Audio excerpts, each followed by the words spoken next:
You are listening to the Horse Radio Network, part of the Equine Network family. What a beautiful day for horses in the morning. You are listening to the #1 horse podcast in the world. Here is your entertaining look at the horse world and the people in it.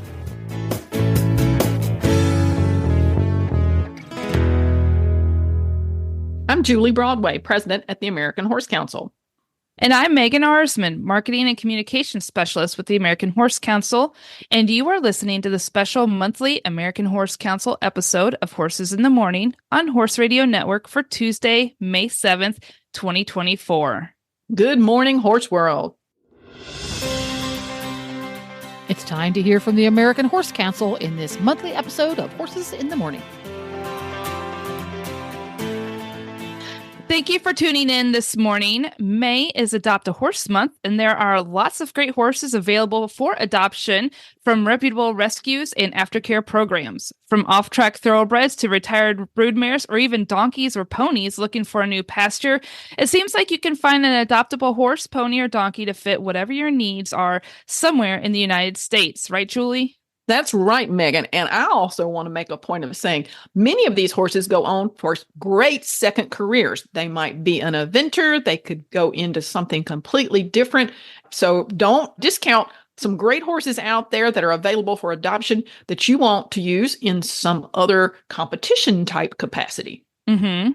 Great, exactly. And especially, even just little pasture pets or anything else like that. So we've got two great groups joining us today to help us celebrate Adopt a Horse Month. So let's start the conversation. Great, let's get to it. So listeners, today's American Horse Council podcast is brought to you by one of our corporate sponsors, EquiFit. Founded in 2000, EquiFit is a Massachusetts-based company that designs and manufactures technologically advanced products for top riders and horses throughout the world. From their Impactic technology to FEI-compliant legwear, Ag Silver is the trademark, topicals to the hot and cold therapy line, EquiFit continues to raise expectations by pairing innovative designs with highly advanced materials. So we're delighted to have Andrea Manley with the United Horse Coalition with us today. So those of our listeners who aren't familiar with the United Horse Coalition, this grew out of the Unwanted Horse Summit, which was organized by the American Association of Equine Practitioners and held in conjunction with the American Horse Council's annual meeting in Washington, D.C. in April of 2005. The summit was held to bring key stakeholders together to start a dialogue on the plight of horses that are at risk in America. Its purpose was to develop consensus on the most effective ways to work together as an industry to address this issue. In June 2006, the UHC was folded into the American Horse Council and now operates under the American Horse Council Foundation. The United Horse Coalition is a broad alliance of equine organizations that have joined together to help educate the industry about the issues facing horses at risk or in transition. We seek to provide information for existing and prospective owners, breeders, sellers, and horse organizations regarding the long-term responsibilities of owning and caring for horses, as well as focusing on opportunities available for these horses. So this is a perfect fit for the National Adopt a Horse Month. Mm-hmm. Andrea has been involved with the horse industry for over 20 years in a number of different capacities. She's run her own boarding and training facility as well as managed facilities for others. She's worked as a sales rep for various products and is a certified saddle fitter. She is the program manager for the United Horse Coalition. And so in addition to working with us, she works for Post University, where she teaches and supervises the university's online equine bachelor's degree program. And currently, lucky for her, she lives in Aiken, South Carolina, where she just purchased a home and some land and is slowly building up her repertoire with horses and other animals. I love to talk to her and learn about what new things she's adopted, including other species. And joining Andrea is Kelsey Buckley, who is the program administrator for the Equine Welfare Data Collective. She's also the outbound manager for one of the largest equestrian goods distributors in New England. Kelsey grew up with horses, so she's a self-proclaimed loud and proud horse girl. She attended the University of New Hampshire, where she received a degree in equine management and previously managed some horse facilities for a number of years before she started with us. Currently, Kelsey lives at the base of a mountain in New Hampshire with her husband, 2 dogs, 2 geldings, a Lusitano, and a paint. Welcome, Kelsey and Andrea, to the show. So why don't you gals say hello, and then we'll get started on some banter and some questions here. Well, hello, I'm Kelsey.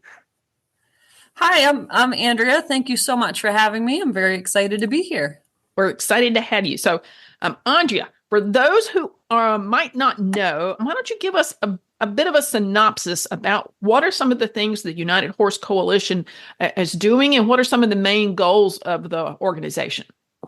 Right. You did a fantastic job, of course, Julie, of explaining how we came into existence and what we do, which is amazing. I thought I'd give our listeners just a quick definition so they understand the difference between the at-risk equine. It's one it has an increased possibility of experience in a situation of neglect, abuse, or general poor welfare. And then there's the one that is in transition that's moving from one home, vocation, owner, or opportunity. And they often do find themselves in transition to no fault of their own, but rather as a result of the change in the owner's circumstances, such as time, location, finances, needs, etc. So that at-risk equine can be just a quick little life change away from being in transition. And so we are here to help with both of those. So that's kind of where our pride and joy comes in, and that's our equine resource database. It's a free online searchable database of over 1,200 rescues and sanctuaries. There's also assistance programs and safety net services, and these include hay and feed assistance, castration services, vet services, and sadly, but needed, euthanasia services. And then we have our Equine Welfare Data Collective, which Kelsey will be talking about. So these kind of help us with our main goals here at the United Horse Coalition, where we are working to help rescues and sanctuaries to reduce the number of at-risk horses while helping those in transition. And we do that through educating horse owners about owning responsibly and directing them to the many resources available to help them keep their horse safe. And then another goal is for us to help to inform the industry about the issues surrounding the at-risk horses and what we can do collectively to help them. Great. It seems like so much stuff that you guys do. And while the coalition is known for a lot of work of helping horse owners, you also work with a lot of rescues and sanctuaries. So how is the coalition helping with those horse adoptions? So the UHC is helping with the horse adoptions by creating a network for horse owners and potential horse owners. We're connecting them with not only the rescues in their area, but resources to help them aid in their horse ownership goals. We've created an impressive library of information to help owners answer all sorts of questions, from making the right decisions before they adopt a horse, all the way through estate planning and end-of-life decisions. Our extensive network of resources helps provide aid in times of need. We've also created strategic partnerships to help with these horses in transitions. Our new partnership with A Home for Every Horse has allowed rescues to help have access to our amazing sponsors such as Purina, Absorbine, Tractor Supply, Weather Beater, and other equine discounts, all of whom are dedicated to enhancing support for equine welfare initiatives. This support is then passed on to the new horse owner, allowing them to have the perfect start with their new horse. Awesome. What, if any, special plans do you have for National Adopt a Horse Month, either associated with the United Horse Coalition or with any of your partners or others that are out there? So the UHC is kicking off Adopt a Horse Month along with our partners at A Home for Every Horse and Purina by providing feed coupons for free bags of Purina horse feed to rescues and sanctuaries nationwide. Awesome. We want to help support them and the wonderful work they do every day in helping these at-risk equines find new homes with loving owners. So we do the coupon mailings every spring and fall, and although our applications close tomorrow on the 25th, we do welcome organizations certainly to join us for the next round. And then there are also various organizations who are running special events in May to celebrate Adopt a Horse Month. The ASPCA will be doing a lot of promotions in an effort to get the word out about how awesome adoption is and the many perks that come with finding the right horse through your local rescue. So we encourage anyone who might be interested in finding their next horse to check out our equine resource database for a long list of local rescues. And if you're interested, maybe even consider volunteering for one. Awesome. Awesome. So for the listeners' clarification, we're pre-recording our podcast today. So the application period does close on April the 25th, and this podcast will air on May the 7th. So if you missed the deadline and you're just now hearing it on the podcast, stay tuned. You'll get a chance to sign back up in the fall. Yeah, really important. We try to post all that information. The United Horse Coalition does on their socials and through their different releases. So Kelsey, the Equine Welfare Data Collective is under the umbrella of the coalition. So you work alongside with Andrea. What is the main goal of the collective, and how is it helping rescues and sanctuaries? So, as we all know, as horse people, the horse industry has historically been dominated by anecdotal stories and evidence. The EWDC came to be because of this, and the need for data-driven facts was identified. Mm-hmm. Our main goal is to provide accurate and credible data to give insights into equine welfare in the United States. The reports that we make from our data shows base trends on capacity, the current populations in the equine welfare organizations, assistance services that are out there for owners, and even more. Rescues and sanctuaries can use the EWDC reports to see what's going on across the country and where funding can be directed to improve the programming that they provide and is provided across the U.S. for at-risk and transitioning horses. So Kelsey, tell our listeners how you guys go about collecting all this data, because there's over 1,000 501c3 rescues and sanctuaries across the country. And so collecting all that data can be a real challenge. So yeah, we created a handful of surveys. There are currently 4 surveys. There's one that is an organization profile that they fill out. They only need to fill it out once. It gathers some basic information on the rescue or sanctuary. There is an aggregate survey that collects data for the entire year that we released in July. We released that in July. And then there is a survey 1 and a survey 2 that collect the data for 6-month increments. So they can do either the aggregate or they can do survey 1 and survey 2, whatever's easier for them. Awesome. I know that people who work in rescues and sanctuaries are really pressed for time. They have a lot on their plate. So having that flexibility for them to choose which survey is most appropriate and fitting for whatever their need is really handy. Exactly. Mm-hmm. I always tell them that I'm happy to help them. Why is it important that we're collecting this information for the rescues and sanctuaries? So collecting this data is crucial to knowing what's really going on in rescues and sanctuaries across the U.S. We can hear things word of mouth, but having the data to back it up makes it real and it makes it credible. We can use an example from the last report that came out in February. It might come to some people's attention that have been following these reports that adoptions were down in report 6 compared to report 5. So in 2021, adoptions made up 75% of outcomes versus 2022, where they were just 66% of outcomes. And people's initial reaction might be, oh no, there aren't horses being adopted out like they were. But we also saw a big jump in organizations transferring their horses to other agencies.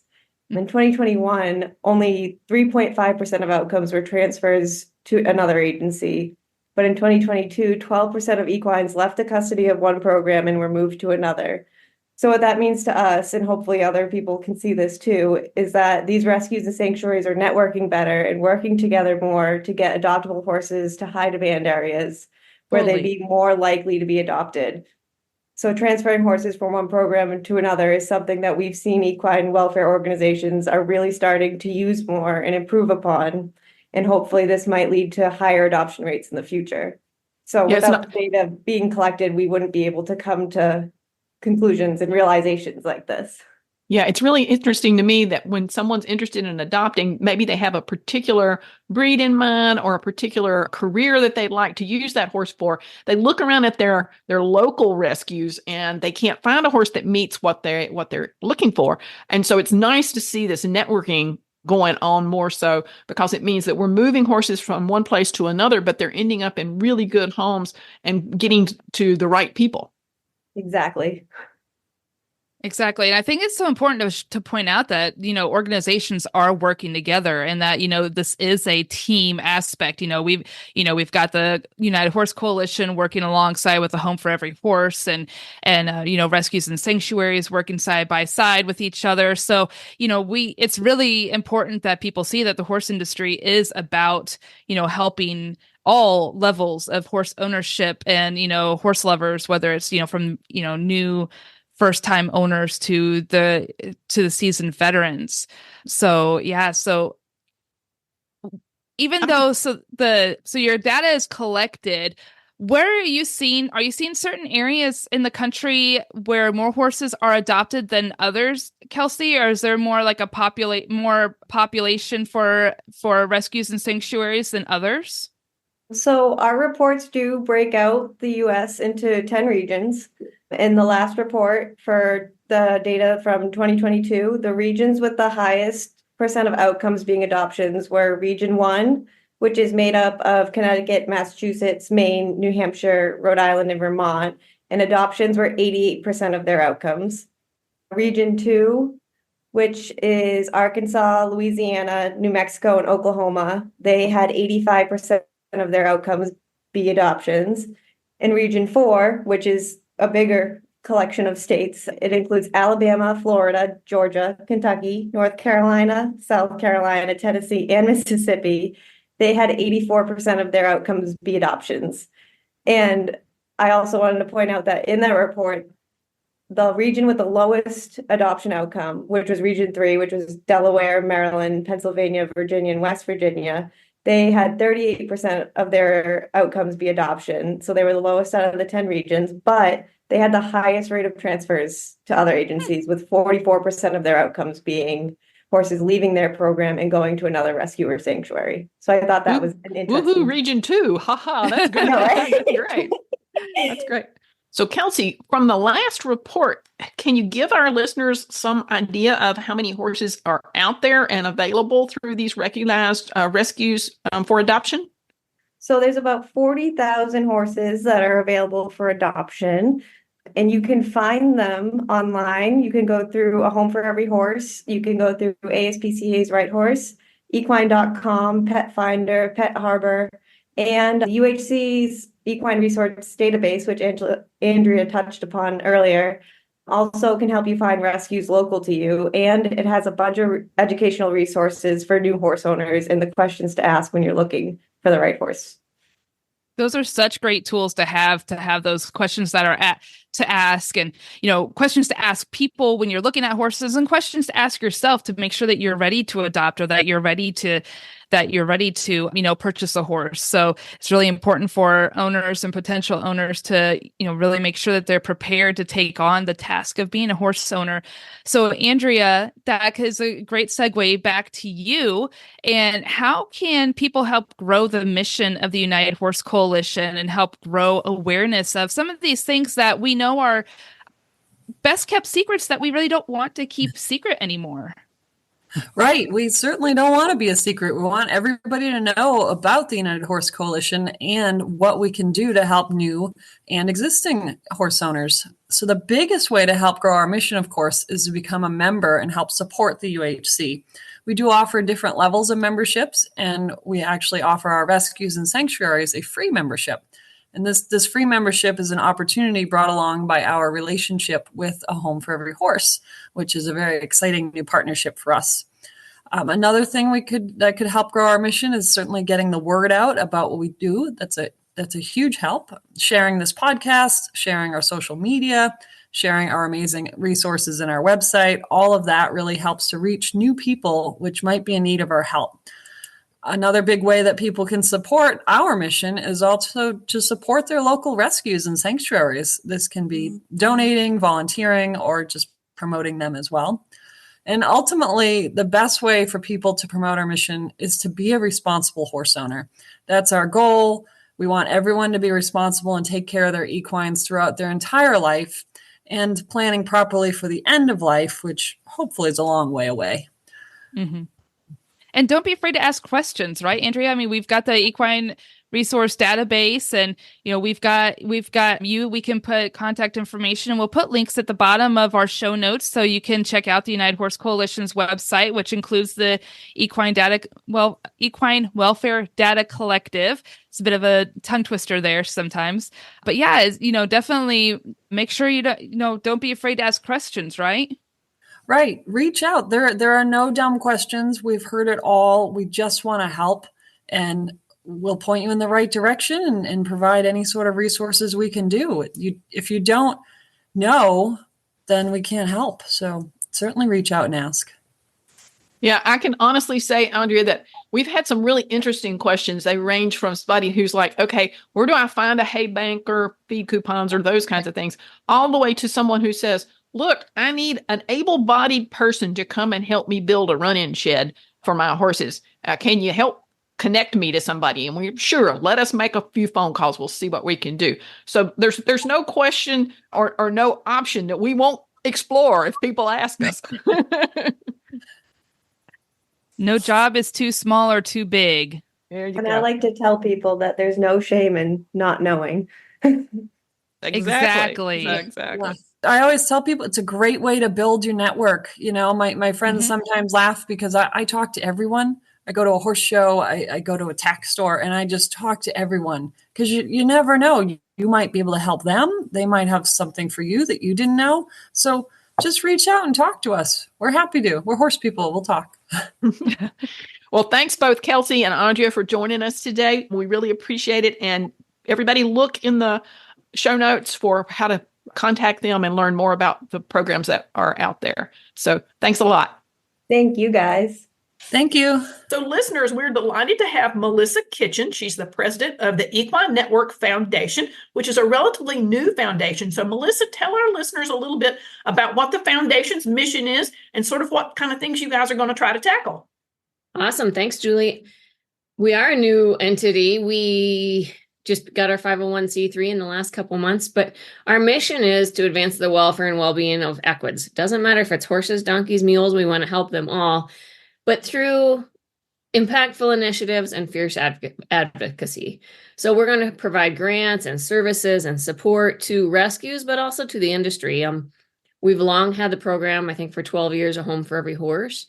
So our first year of this foundation, we're going to expand on that, see how we can support horse rescues across the United States, and then add another program in the beginning of 2025 that has to do with industry sustainability. And obviously that's a really big topic. So we're doing a lot of research right now to see exactly what piece that might be, whether it's access to land use or veterinary care or you name it. I mean, there's a million topics. So we're just really trying to be thoughtful about which ones we help first. Well, that makes perfect sense. I mean, sustainability is a conversation everybody in the industry is having is, sort of what's the trajectory of the industry and where do we go from here? So I think that's a really worthwhile effort for you guys to try to tackle. And I bet every segment of the industry would have a different answer about what they would think would mean sustainability. So good luck with prioritizing that. That's going to be a challenge. They do. And, equestrians think of it a little bit different than the rest of the world. I mean, horse people are green to begin with. We're agriculturists, like we recycle, we use our manure for different things, like all these different things. So equestrians are like, how do we keep horses around, as the center of our universe for the next 50 years, 100 years? They're afraid the industry is just going to shrink and they don't want it to. It's so much part of our history and our culture. So it's interesting. Yeah, it will be very interesting. May is National Adopt a Horse Month. So I'm curious if you guys have got any plans to promote adoptions, or I know you also have a website that specializes in connecting people with horses. So talk a little bit about that. Yeah, and actually we had good timing. We have equine.com, which has been around since 1995. We've sold over 130,000 horses on that site, but it was really kind of in shambles. And so we just relaunched it. But rescues that are a part of a home for every horse in the United Horse Coalition can list their horses and donkeys, mules on there for free. So throughout this month, we are going to, on our website, on our social channels for the Foundation for a Home for Every Horse and equine.com, we're going to feature an adoptable horse of the day. Starting today, the first one will go up. And those are all from the rescue listings that are on there. So if you have a rescue and a home for every horse and you haven't listed your horses, get them up there so we can feature them this month and help get those horses new homes. We're going to put some featured horses in our newsletters that are going out. We're going to try and get some adoption success stories written up because we've had a lot of people submit them over the last few months. And then we've got a program through some of our other things because we have all the magazines and the websites that we can use, Horse and Rider, Equus, Practical Horse Models. Equus is going to do an awareness month where it talks about the, rescue horse situation and just bring overall awareness to that. Like it's not the horse's fault. It's just the circumstance they happen to be in or, different things. So that'll have stories and social posts and newsletter things also. So we're hoping to help some horses find their new homes. Yeah, it's really interesting. When we started the podcast for this month, we were talking about the fact that there's so many great horses out there that just need a little help in order to find that next career or get adopted, find their new family, like we talk about with dogs and cats kind of thing. So I really think that you guys featuring a horse all the time for Adopt a Horse Month is a great idea. I'm going to be eager to know how many horses get adopted in the month of May.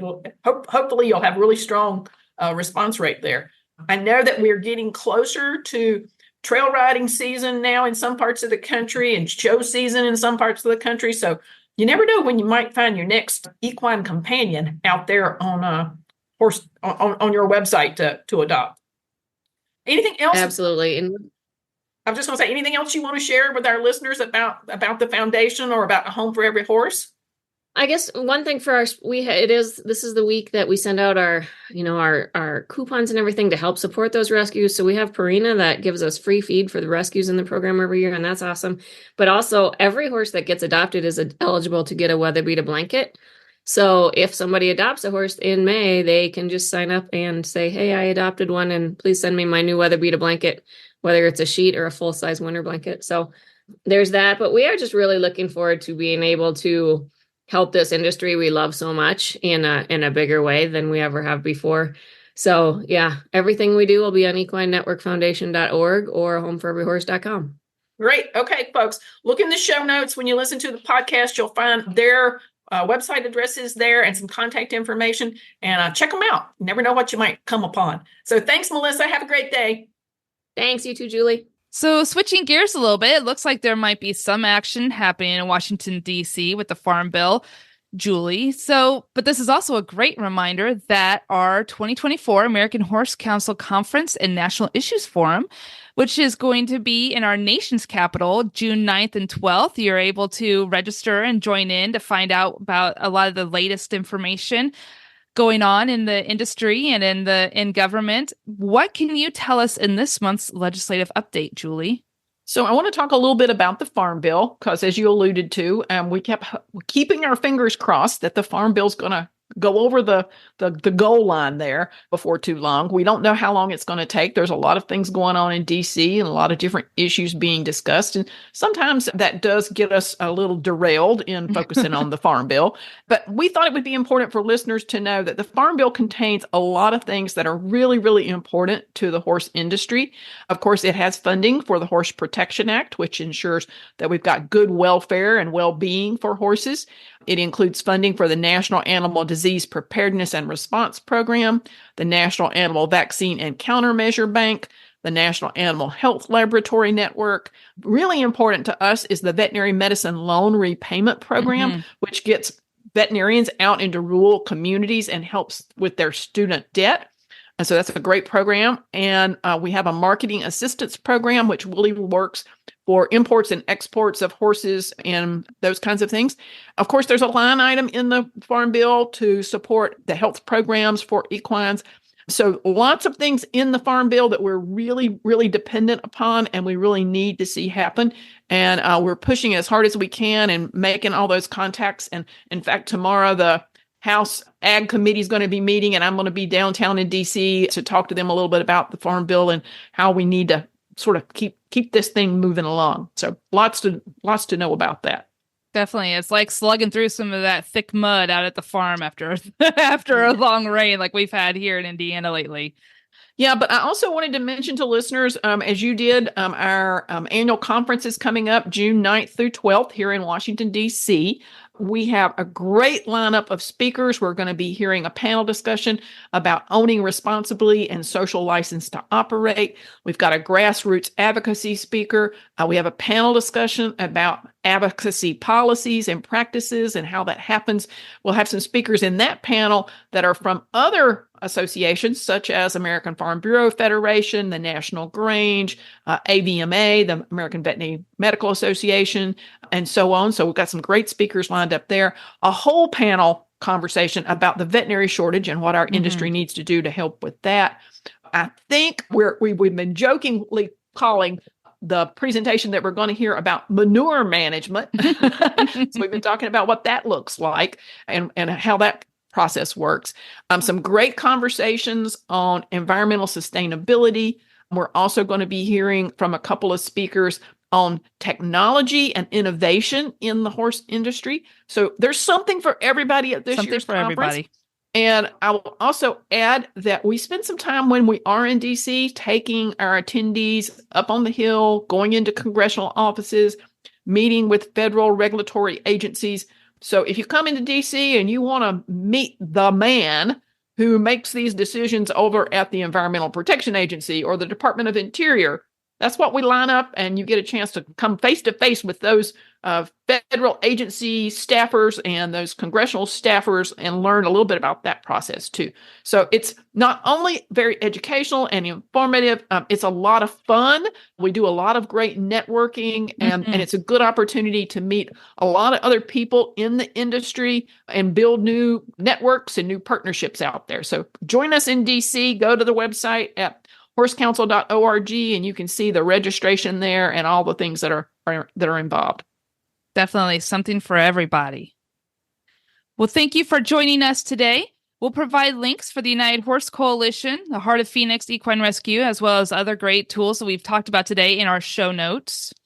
And we invite you to support our industry by joining the American Horse Council. And you also get a free subscription to our monthly newsletter and a number of other discount programs and other events and happenings that we have going on, both at the federal and the state level. Don't want to dismiss the fact that we have state horse councils in about 26 or 27 states. They really work on state legislative issues, and so you can learn all about what they do.